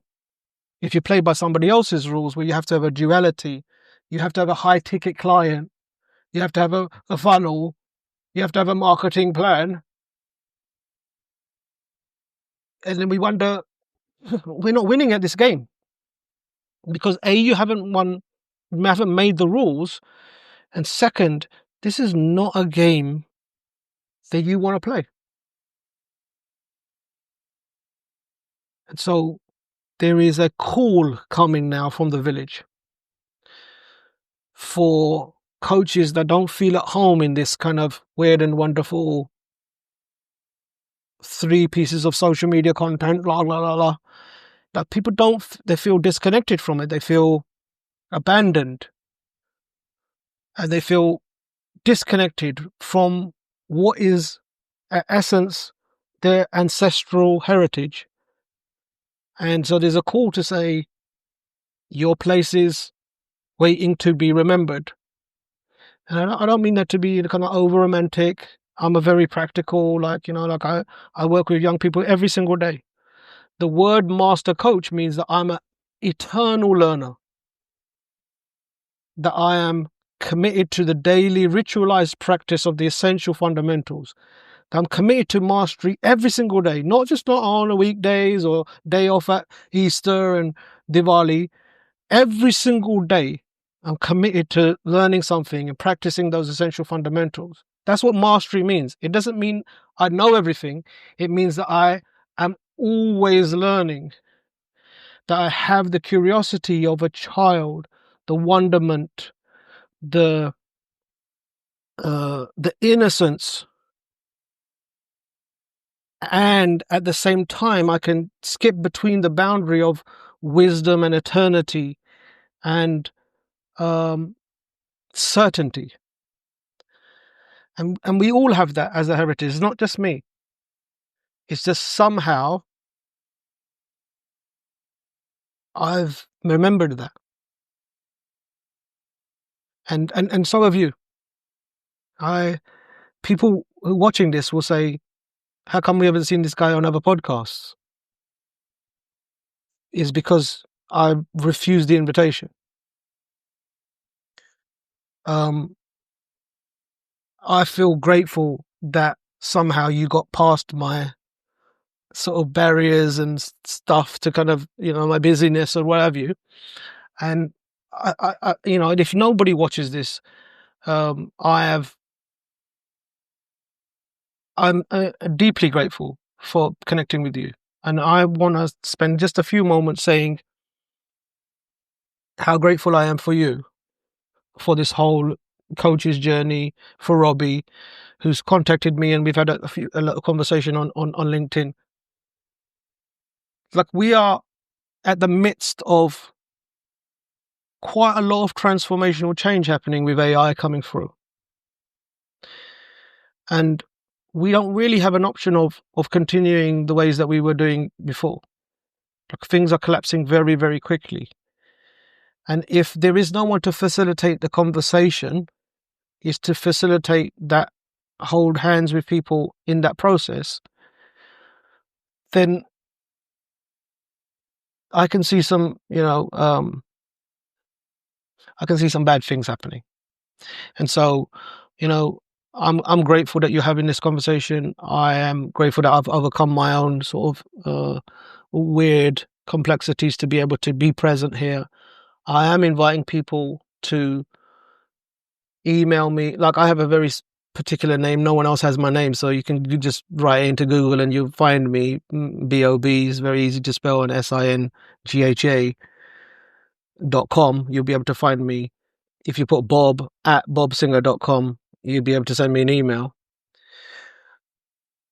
I will respond and connect with you. I'm already connected with you. We just need to remember that connection. I'm not selling a course. I'm not selling a event. But I've been invited by too many people who I respect and love to not be able to package and present and have something where people can start that process of remembering. And so if there's anything that I can help or serve anybody listening, if there's questions that I can answer from a humble place of, experience, that you don't have to go through some of those experiences to take that wisdom, or maybe I've heard some of those whispers of the ancestors that I can pass on, please, reach out and remember that we are already connected. And, we have important work to do now. A lot of things that are going on, not only in our country, but just globally, that are suited for our tribe. Like, we're at the forefront and the center of of some massive transformations that are happening. And I think that this podcast is playing an important role in that. Thank you for your incredibly generous words, Bob, and also thank you for your generous offer to the listeners. It's funny, actually. I was thinking, talking about people connecting to you, I was actually thinking about an organization I've been working with recently, and I was thinking, you'd be a really good person for them to speak to for various reasons. And I think, quite often one of the things that I'd like to encourage people from a podcast is just to do what you've been mentioning at a lot of times in our conversation here today, which is maybe people didn't, you never learned that you couldn't, so you just did things. And not everyone's going to be like that, and everybody's at a different point in the journey. But, this podcast started with an idea, and Robbie, set up some conversations and invited people. And then at some point, he made invitations to a group of us to become co-hosts. And then we can go and make our invitations to get people we know that our listeners will benefit from, and frankly, who we want to talk to and find interesting, to bring them onto the podcast. And actually, it's a real reminder, I think, through so many of the things you've said, that when people engaging with the world, when people are thinking about what they want to do with their career and with their life, a lot of the time it's that you have to find the ways to create that in the way that you want it. It's not necessarily going to be that it's already out there and it's already made. So in listening to our conversation today, I hope the listeners are thinking, you don't need to be another Bob. Bob's Bob. Everyone's got their thing. Bob, I think, is an extremely inspirational person. But that what I hope Bob's example inspires people to do is to go out there and find their own paths, and to think about what it is that they want to remember and what it is that they want to do. Because I'm really interested about the idea, Bob, that I feel that do you feel that your work has a certain seasonality to it? Because, when I look at from the outside, and we've only just met each other, but there's been different phases to your work. And my impression from you in our conversation before, outside this call, was that you're maybe moving into, or have moved into, a new phase in what you're doing. And so I was wondering, of service to the listeners, if we could unpack that a bit, because I'd love for us in the last part of our conversation to explore a little bit around when people are thinking about what they want to do as a coach and how they want to serve and how they want to show up. How has that worked for you? You might have known that you were born to do this work, but has your understanding of where you need to be and what you need to do changed over the decades that you've been involved? How is that landing for you? So yes, I think there's a new season coming up, and it's a season which is circular in its nature. And so I'm going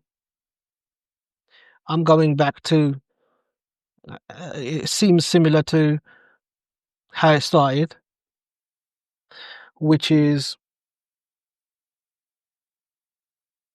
going back to the essential fundamentals.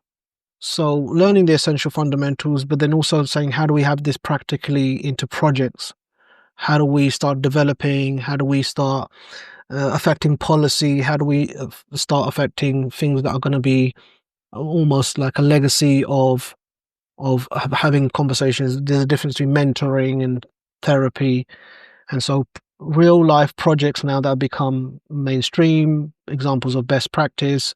So councils now start having graffiti projects and football projects and music projects, but at the heart of it, they're conversations. So you'll see youth centers, rather than just let's get them off the streets, distraction, disruption, diversionary activities. We've started to remember that the griot and the doula and the fakir in the storytelling, stories as medicine, stories as conveyors of wisdom, questions and conversations, the power of those conversations. While you're playing table tennis, how do you facilitate a conversation? So this season now is about setting up the infrastructure, the accreditation, the pathway for someone to go I'm going to make this into my profession as well. And so how do we do that? How do we join together? And so I've spent the last 6 months intensively creating some pathways where if people want to, they can follow a pathway, a loving, compassionate pathway where people can remember and they can add on. So there'll be a pathway for existing coaches that can understand how do we coach in communities? How do we have a different language? Some of the language that we've spoken about today, and some other people that want to incorporate a coaching style to what they're already doing. And how do we make that into a profession? How do we create a profession which is ancient in many ways, but also fit for an age where someone can say, well, I don't need a coach, I can do ChatGPT.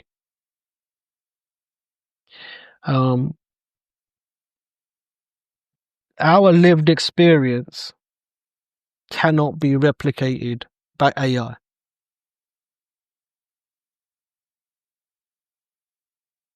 And AI knows it. The only way that AI can replace humans is by devaluing our humanity.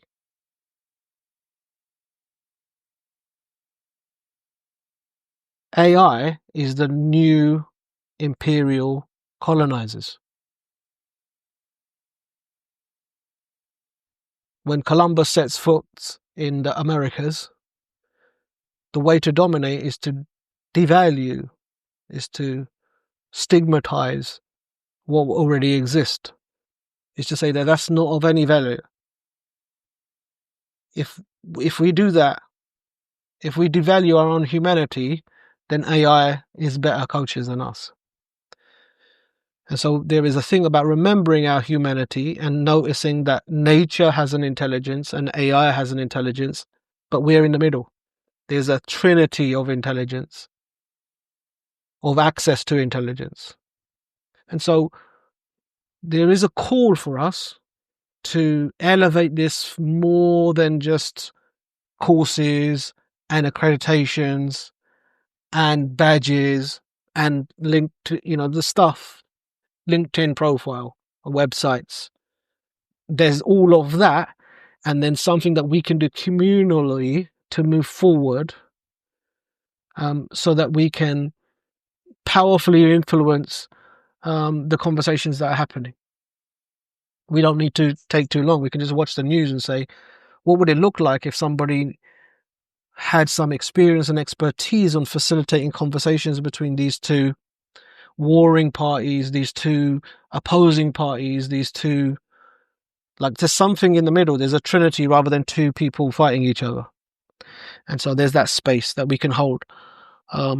Again, I think that it's about reaching out to Robbie, the Coach's Journey podcast team, you. They can reach out to us. And I'm hopeful. I wanted to ask you something slightly challenging, which is that my impression of your work is that in the things that you're doing, the right people know you, meaning that what you're saying about the Mayor of London's team know they need, somebody to run a program. They know they can call you. And that within the area in which you work, you're well known, well respected. And actually, I'd encourage people we'll give the details of your website later, but I was watching a little bit of one of the testimonials, and it was a video testimonial. I think it's from a guy who is a musician. And I just watched a bit, but the depth of his feeling for you in that testimonial was very different to that kind of, my coach helped me work through some challenges. It was a very personal, when I say emotional, I mean kind of really full of feeling, a very human testimonial. And so I think just for coaches listening to this, if you go to Bob's website, just listening to some of those testimonials are really good. And I think it's quite a new or a very revamped website. So it's really nice to see that as well. It's beautiful. My challenge to you is that, you've turned down some awards and you don't want it to be all about you and that. But if I was to say to you that in order to change the world in the way that you're suggesting, that there needed to be a bit more promotion of Bob, okay, which I don't think that you don't do at all, but I certainly think you could do more of. I'm very pleased that I've stumbled across your work and that we connect on LinkedIn and that I found you and that you agreed to be on the podcast. But, sometimes I meet people, everyone meets somebody who sort of says, oh, more people should know about that person. And in our culture, I mean like a world culture, there are obviously people who can be very famous who actually, when it comes down to it, don't have very much to share. They're famous for being famous. Have you thought about in the next stage of what you're doing about becoming better known than you are in order to facilitate those conversations? Or do you think the nature of what you want to do and what you believe in mitigates against that? Is that something you've struggled with, you've addressed, you've thought about for this next phase of your work? I think it's something that I thought about. I have an interesting take on that. I think I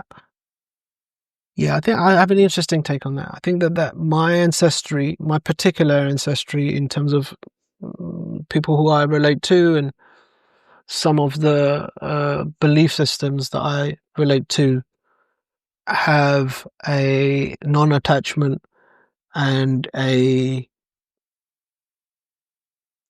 relationship to what ego means.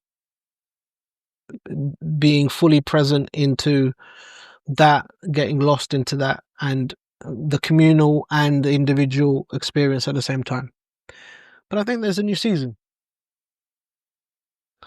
And so I was an elder at a young age, and now I got a slightly white beard, and I'm 50 years old, and so I'm an elder. Like, I'm actually an elder. It's like, like someone goes, well, you're actually old now, like you are an old person. And I'm like, oh, okay, that's interesting. And my children are a little bit older as well, and so it feels like a new season.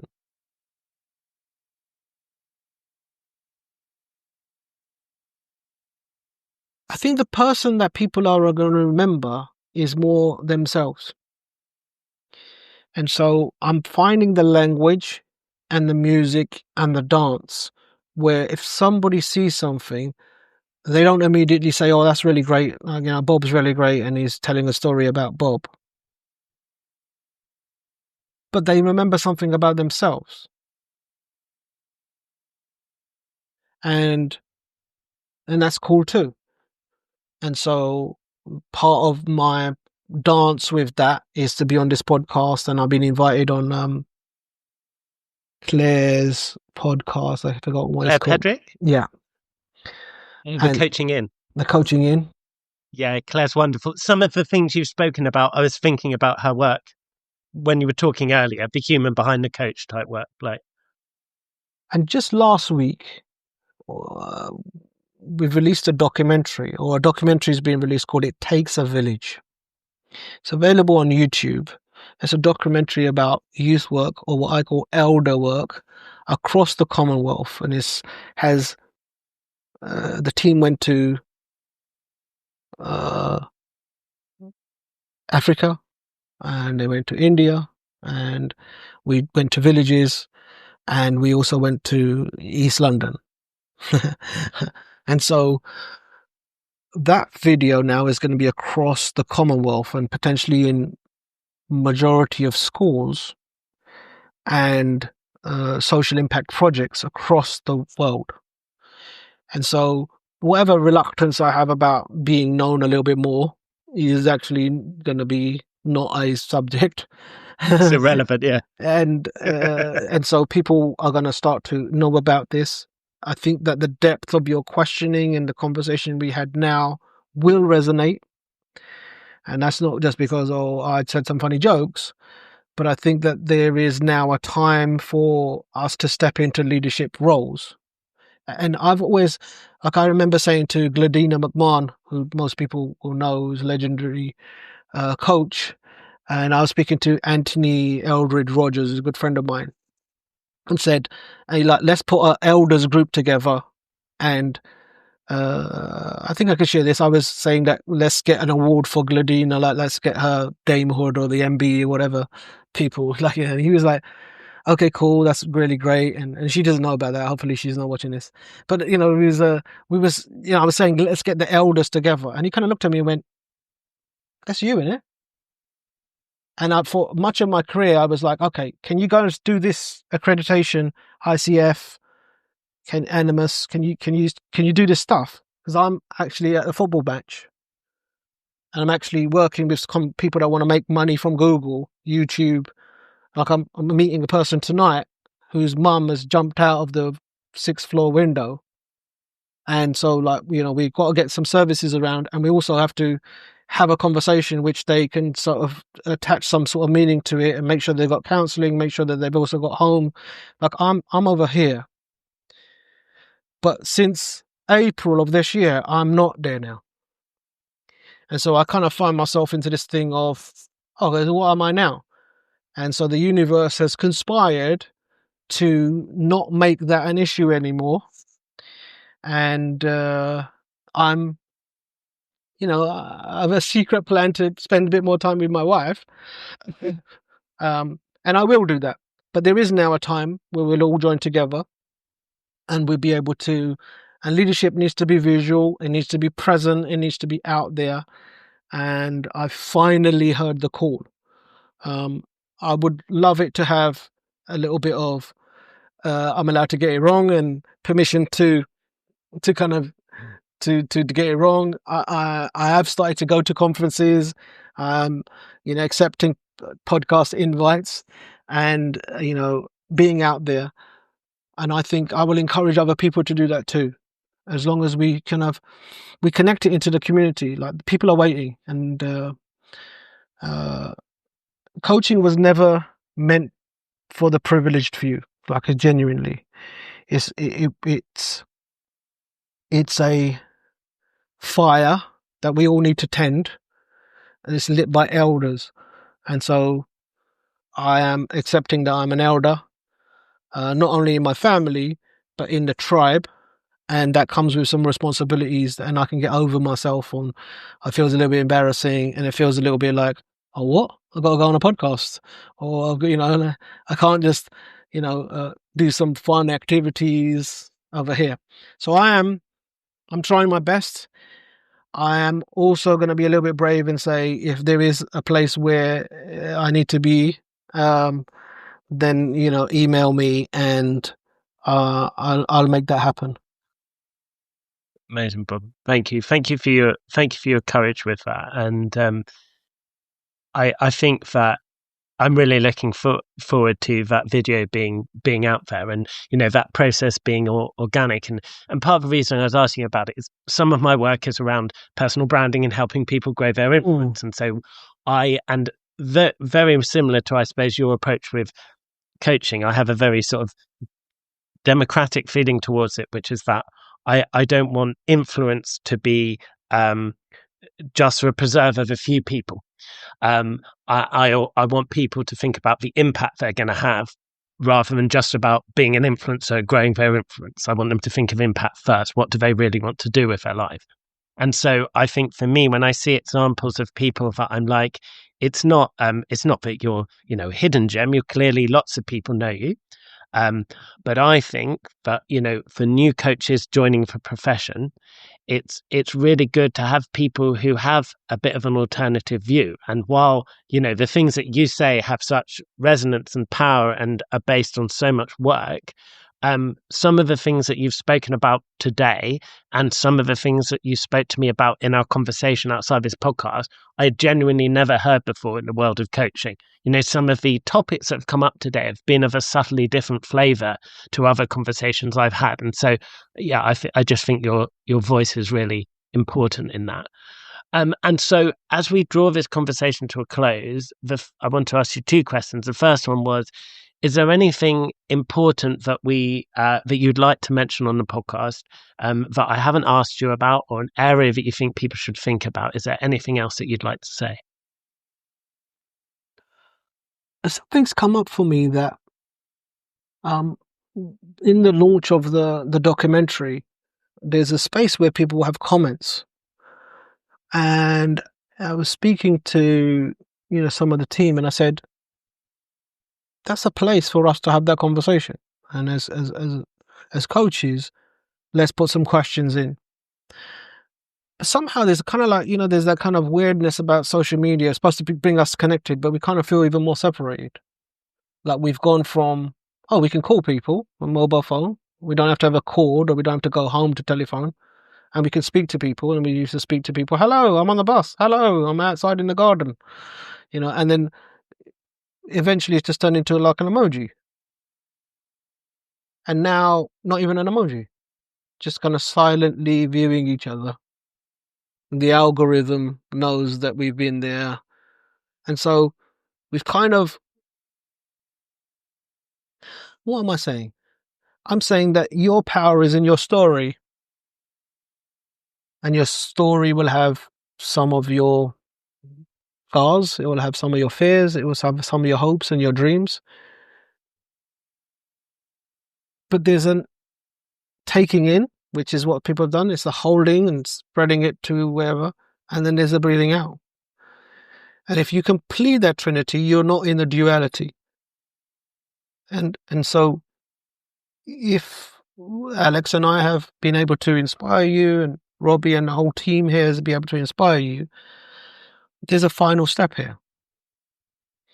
There's a third step where everything transforms. And that is that if below here there might be a comment section, or there might be a space where you can create a conversation. Now, if you take that step, that'd be great. Now, if you don't, will I judge you? Yeah, I will judge you. So they go, well, you can't say that. Why not? I'm laughing because I was expecting you to say, I won't judge you. And then I'll judge you. I'm going to judge you. I'm going to say, you're full of shit. And you're not the coach that you're saying you are on your website.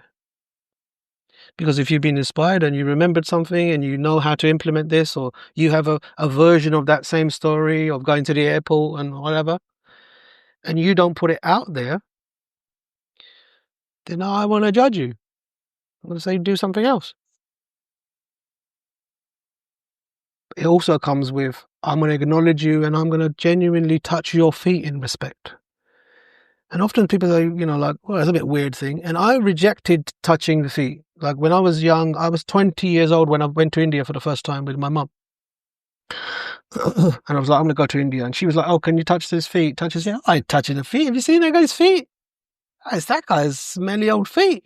I'm not touching his feet. I'm like, all right, mate. Hello. Nice to meet you. I'm not touching anyone's feet. Yeah, like, what? Like, literally touch his feet? I go, what's this ritual? Sorry, mate. And it was years later, a friend of mine, Ahmad Johanna, his name is, said that it's a full process. That when, he said, somebody whose head is held high can bow. If you're already on the floor, you can't bow. And so he said that when you touch someone's feet, when you stand back up, your head is a little bit higher. And it's your head's high, you touch the feet, and you come back. There's a trinity in this process. And it powerfully changed my thing. And I began to show respect as my ancestors taught. There was an encoded wisdom there. And I've been blessed to be able to say that to people, a group of parents recently. I touched their feet in respect. And today I'm touching the feet of people who are going to comment. And I'm going to judge the people that don't. As dabblers, as potential charlatans. People are waiting for you, and it's our sacred responsibility to be able to contribute. Like, you can't get this wrong. If we water the plants, we don't grow the stuff. We're aligned with the wisdom that already exists. And the wisdom that already exists says that you come and you listen to this, that you take it in and you implement it into your practice, and then you show up. And if you do it, I promise to do it too. What a beautiful invitation to finish on there, Bob, to basically say you can't get it wrong. Because, so much of when people are learning any new profession, and, coaching very much among them, there's, on training, it can seem as if there's a right and a wrong way to do everything. Even if on your training people say, we're playing here, we're experimenting, there's still inevitably, because their systems and structures feel like this is right and this is wrong. This person knows more, this person knows less. This person's been coaching longer, etc. And so that beautiful invitation you've just given everybody, I hope will imbue them with a sense of, a confidence and also a bit of play and experimentation to experience that, in the way that you yourself have, which is that you've spent your time doing so many things that have, I think, taught you really useful things about human beings and what human beings respond to. But it's been a constant, it sounds like to me, reiteration in the process, almost like you're running a load of simultaneous experiments, which mean that you're learning and doing and learning and doing and learning and doing, and tapping into your nature and all of our natures, which has wisdom with it as well. So you're not coming to it cold, essentially. And so encouraging people powerfully to be able to do that for themselves, I think is a beautiful gift for our listeners. And so my absolute final question is, where should people find you? You mentioned your email, but is there anything else, anywhere else they should find you? And is there anything else you want to mention? Yeah, they can find me in the usual places. So I'm on LinkedIn, I'm Bob Singha. I'm on Instagram, Facebook, and the usual places. You'll find me, if you want to find me, bobsingha.com, and you can type in Bob Singha. I would encourage people to, watch the documentary It Takes a Village, and I would encourage people to reach out and, let's start this conversation. Most people won't, and that's a real invitation. Yeah, like, that's a stretch into the uncomfortable. Most people don't do it, and but that because we kind of start to believe some of the hype about who our coach is and stuff. Like, if Ed Sheeran says, hey, send me an email and I'll come to your house, or like, send an email and we can meet up for a coffee, because we've elevated these people outside of the village. But if there was a griot in our village, or the storyteller, or a doula, or a grandmother, then that's what this is about. So we're part of a small tribe, and I didn't get the memo that we're not allowed to contact people or turn up or just go there. So I've been doing that for some time now. I'll encourage you to do the same. You can send me an email, bob@bobsingha.com, or you can link with me on LinkedIn, and we can continue the conversation. But more than that, wherever this video or thing you've seen, if you start the comments, if you start the conversations, I'll see you in the comment section. Thank you so much, Bob. Well, just a massive thanks for your contribution, but also for showing up today. I think one thing that the listeners might not always appreciate, because I don't think I would have done until I was this side of the podcast as a co-host rather than only as a fan, is that, I think it takes a lot of courage for people to come on the show, because hopefully it's a nice invitation if one of the hosts gets in touch and says that we'd love to have you on the show. But it's still somebody, stepping into somebody else's space. And now this podcast has the weight of more than 100 episodes as well. And so I think, it really has a life of its own. And so you accepting the invitation, and every person who accepts the invitation or reaches out to us to be a guest, I just want to say how much I respect that and appreciate it. So thank you so much, Bob, for spending some time with me today. Thank you. Honored to be on it.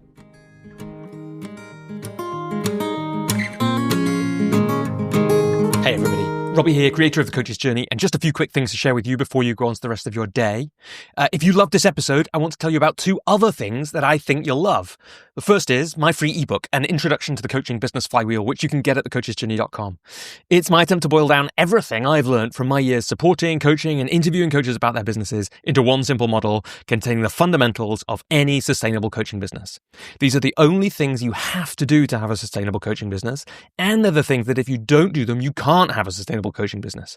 You can get it for free at thecoachesjourney.com. Secondly, the Coach's Journey community.